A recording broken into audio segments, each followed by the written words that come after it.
What's up guys, Ricky Carruth here, Remax of Orange Beach, here with another video to show you how to get more listings. So I'm a real estate agent for 16 years, I'm selling 100 properties a year, I'm going to cross $1 million in commissions this year as a single agent, and I carry normally about 50 to 60 listings at all times. So how do I go about doing this? There's a couple of things that you need to keep in mind that are very easy tips. Not hard to do, but if you don't know, you don't know. So that's why I wanted to do this video, to kind of share with you some of the tips that aren't normally talked about.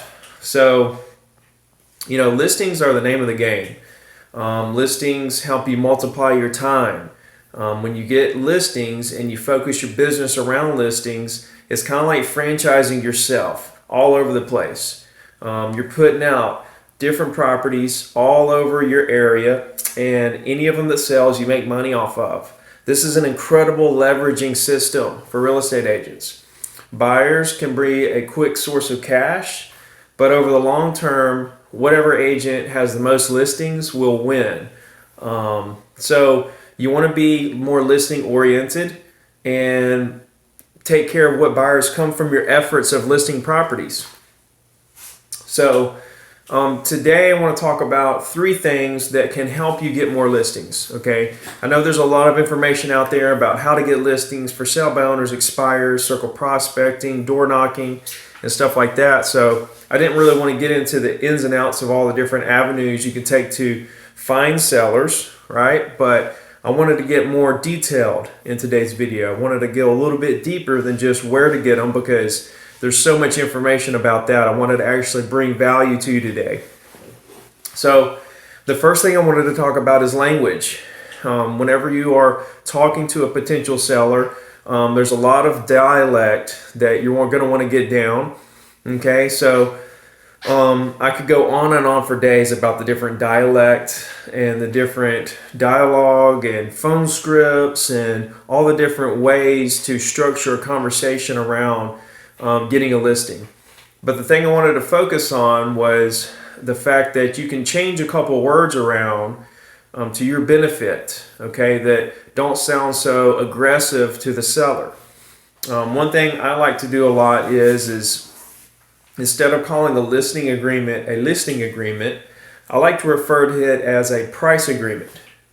Okay, I like to say, hey, I want to look at the property, and if we can work out a price that we feel like is a good asking price and we want to move forward, we can do a quick price agreement.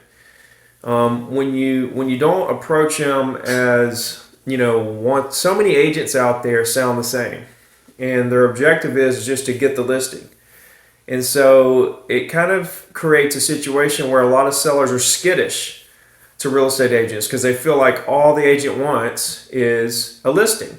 They don't really care too much about anything else other than getting the listing. So we kind of get stereotyped because there's so many agents who are only concerned with the listing that it kind of hurts it for the rest of us who are actually out to help people. Okay, so sometimes we have to change our language a little bit to kind of cater to those fears that the seller may have. I don't like to say listing. I like to say, let's put it on the market. Let's move forward and put it on the market. I like to say price agreement instead of listing agreement. And there's a long list of different words that you can switch out that can make the listing presentation go a lot smoother and not sound so aggressive from your end and not sound like every other agent out there. Your job as a real estate agent, for the most part, is to weed yourself out from the rest of the agents, to make it sound like you're not like all the other agents out there. You want to make them feel like you're different. You have something more to add value to their situation. So by changing your wording here or there a little bit can go a long way. It'll make them feel more comfortable with you. Your job is to make clients feel comfortable with you. If you feel comfortable and in the situation with talking to them, they're going to pick up on that and they're going to feel comfortable with you right back. That's the name of the game. When people feel comfortable with you, they're going to do business with you. If you feel nervous, they're going to pick up on that and they're going to feel uncomfortable with you and they're not going to do business with you. So you want to pick up the skill of making people feel comfortable with you, which leads me to my second tip, which is to be very low pressure. When you're low pressure and you're not out for the deal, you're more geared towards trying to actually help this buyer or seller with this transaction. You end up in a situation where they want to do business with you. When you genuinely care, they genuinely care about you back, and then they have really no choice but to work with you, because where else are they going to find that? It's very rare to find salespeople who genuinely care or seem like they genuinely care. A lot of salespeople do genuinely care, but they come off as they don't because they've been trained to go after the deal. So if you change your mindset around a little bit and gear it more towards helping the person, finding out what their motivation is behind wanting to do this transaction. You know, did somebody die? Is somebody born? Kids go to college, lose a job, get a job. Whatever it is going on in their life that is causing them to make this decision to buy or sell a house, that's the pivot point that you need to use to springboard into the transaction. So we want to be very low pressure. They're going to do the deal regardless if it's with us or not, because there's something going on in their life. So if you just happen to be the agent that makes them feel the most comfortable and are the lowest pressure, most professional, knowledgeable, dependable, chances are very high that they're going to pick you as their agent. Prospects don't pick agents based on how many properties they've sold, the fact that they say they're the best. They pick an agent based on how comfortable that agent makes them feel. Okay, so being low pressure is a big thing for me. It's been very big for me in my career, and it's developed relationships that are going to last a lifetime with my clients. My clients are like an extended part of my family. So I take that very seriously. I'll do anything for them, and they know that. So there's no competition for me. My clients aren't interviewing 3 or 4 agents. They're coming to me for everything. I'm consulting them. We're going to do what's best for them, whether it's to do a transaction today or in 5 years. It doesn't matter to me. I want what's best for them. So if you build an army of people who know you, like you, trust you around the fact that you're trying to help them for the rest of their life instead of just doing a deal today, look at where your business is going to be. Okay? And the third thing is to be very professional.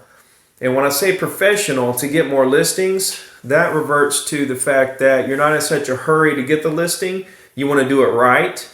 And some things there might be if an owner calls you and wants to, list a property, you don't just hurry up and tell them a price and send them the paperwork. You want to tell them, look, I need to go look at the property. I need to evaluate it firsthand with my own 2 eyes, and then I need to do some market research and make sure that we're pricing this property where it needs to be. Things like that. Being professional will go so far, and a lot of times being professional means to slow down and make sure you're getting everything just right. That's the definition of a professional, is paying attention to all the small details that matter, that can make a big difference in your client's transaction. It could be the difference in $5,000 or $10,000 or $100,000 to them. So using the right language, understanding that there's a stereotypical thought for sellers towards agents that we just want the listing, catering to that fear, being low pressure, making the clients feel comfortable with you when you meet with them, and also being low pressure and letting them know that you're here for them long term and that you're here to make sure that everything goes smooth for them. So that's my 3 tips for you above where to get listings on stuff that maybe you can apply this week on a listing appointment. I hope that you do use this in the next listing appointment and that you found some kind of value, something you can take with you and use it. This is how I've operated my entire business for over 16 years now, and I'm super excited to share it with you. If there's ever anything I could do for you, please let me know. That's what I'm here for. I'm Ricky Carruth with Remax of Orange Beach. You guys have a good day.